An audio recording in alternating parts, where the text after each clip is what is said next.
Dans un monde où beaucoup aimeraient vivre de leurs investissements et devenir libres financièrement, une règle revient régulièrement, la règle des 4%.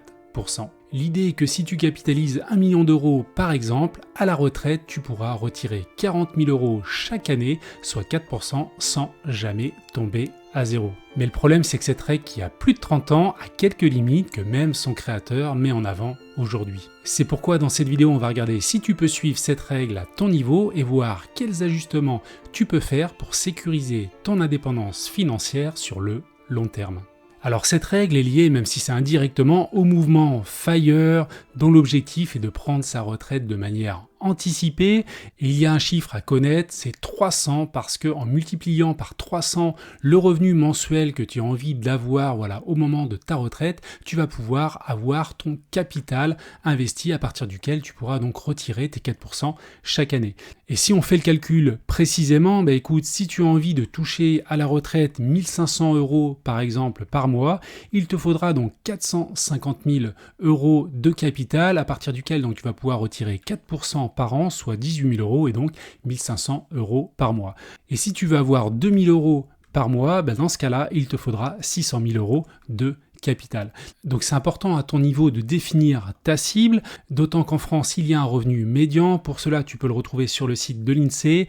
Là ça date de 2021, donc il faudra peut-être l'ajuster un petit peu, mais en 2021 écoute, le revenu médian annuel était de 23 160 euros, ce qui fait 1930 euros par mois. Donc on peut estimer globalement qu'à 2000 euros on se situera dans le revenu médian des Français.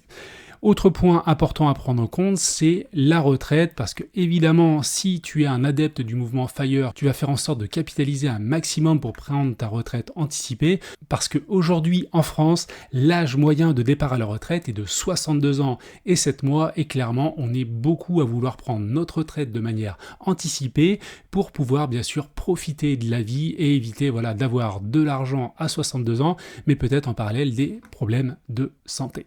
Donc vis-à-vis de cette règle des 4%, écoute, il y a des choses à savoir, il y a des avantages et des inconvénients, et c'est ce que l'on va voir donc maintenant. Alors le premier avantage de cette règle, c'est qu'elle est très simple et facile d'utilisation. Alors cette règle, si tu ne le sais pas, elle a été créée historiquement par Bill Bengen, qui est en fait un conseiller financier américain, qui est désormais maintenant à la retraite, et d'ailleurs on va en reparler par la suite.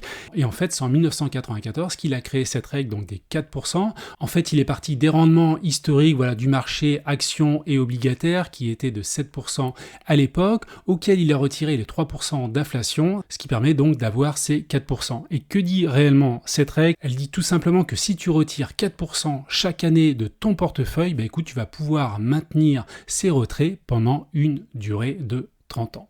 Donc ça, c'est le premier avantage. Et le deuxième avantage qui est en lien avec ce que je viens de dire, c'est tout simplement la durabilité du portefeuille, parce que cette règle est prévue pour maintenir ces retraits-là pendant 30 ans et plus, en prenant bien sûr l'historique et l'évolution des marchés financiers, qu'il y ait des cracks ou pas. Il a également basé cette étude sur l'historique des marchés américain.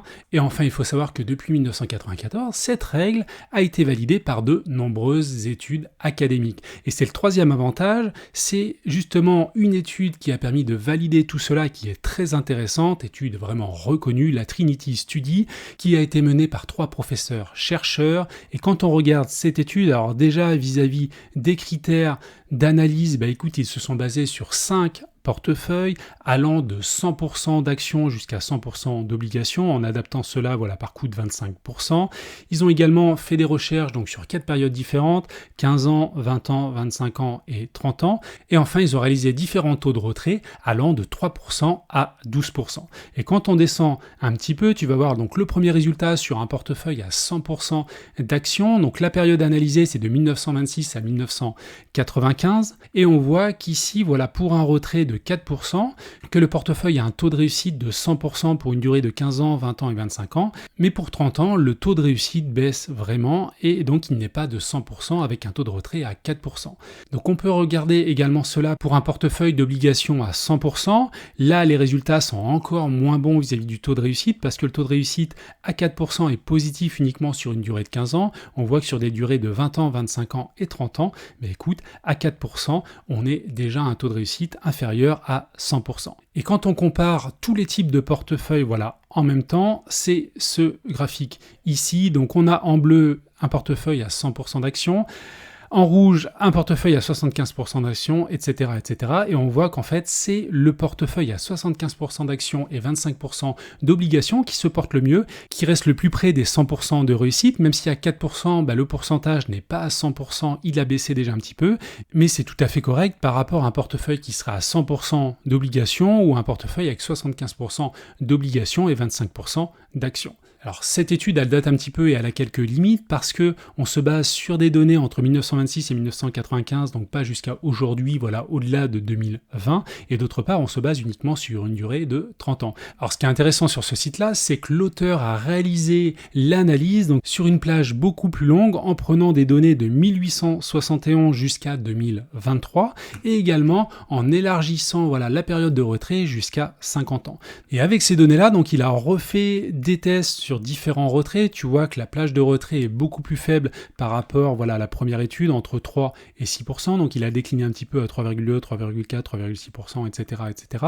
Donc là, il est bien sur 50 ans avec une période voilà, et des données historiques beaucoup plus larges, et donc on voit ici que les portefeuilles à 100% d'actions américaines, donc c'est la partie rouge, ou à 75% d'actions américaines et 25% d'obligations se portent très bien parce qu'il reste à 100% de taux de réussite jusqu'à globalement 3,5%, c'est ce qu'il indique ici. Par contre, pour les autres portefeuilles à 50% d'actions américaines et moins, écoute, là le taux de réussite chute vraiment, même à 3% de retrait, écoute, sur les deux là, on est vraiment bien en deçà des 100% de réussite. Donc c'est important d'avoir cette vision-là voilà, vis-à-vis de la règle des 4% qui va me permettre maintenant d'arriver aux inconvénients de cette règle qu'il faut vraiment que tu prennes en compte. Le premier inconvénient, c'est que le pourcentage de réussite n'est pas toujours à 100%, donc je te l'ai montré. Et puis également, les performances passées ne préjugent pas des performances futures, donc ça veut dire que voilà, les résultats ne sont pas garantis à l'avenir. Deuxième point important, c'est que le pourcentage de réussite ne sera pas toujours à 100%, notamment si tu commences voilà, à faire tes retraits en période de crack, automatiquement, ça va avoir un impact sur tes résultats.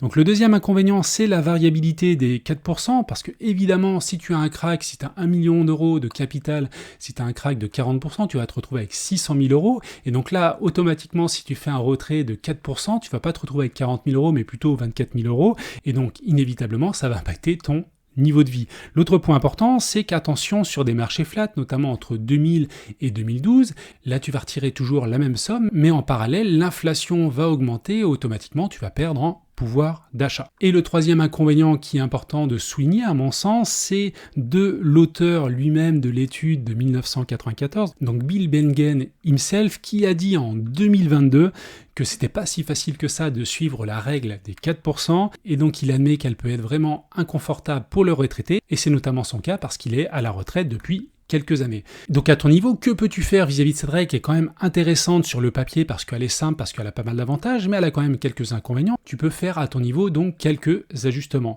Donc on a vu que partir sur un portefeuille de 75% d'actions et de 25% d'obligations, c'est très intéressant, voire même le portefeuille à 100% d'actions qui a de meilleurs résultats par rapport à un portefeuille 100% obligations. On a vu également qu'il serait plus intéressant de prendre peut-être un taux de retrait de 3% plutôt qu'à 4%. On le voit bien sur cette étude-là. Avec un retrait de 3% sur certains portefeuilles, on reste à 100% de réussite. Donc il faut sûrement moduler et passer de 4% à 3% pour être plus sécure. Troisième point à prendre en compte, c'est qu'il serait à mon sens utile d'adapter cette règle-là et de ne pas faire de retrait pendant les cracks. Alors tu peux tout simplement avoir une épargne de précaution, par exemple d'1 an de revenus de côté. Comme ça, si tu as un crack, écoute, t'évites de faire un retrait à ce moment-là parce que ça serait pas idéal, et puis tu vas ponctionner sur ton épargne de précaution en attendant que le marché se reprenne. Autre point qui me semble important, c'est peut-être de mixer cette règle des 4% avec une stratégie à dividende et de mixer les actions de croissance et de value, parce que s'enfermer dans une règle, ça peut être risqué. Et enfin, le point le plus important, c'est d'être serein vis-à-vis de la stratégie que tu choisis vis-à-vis de ta retraite. Si tu as réussi à capitaliser une belle somme d'argent, il faut vraiment que tu sois serein vis-à-vis de la gestion de ton capital et donc pour ta retraite.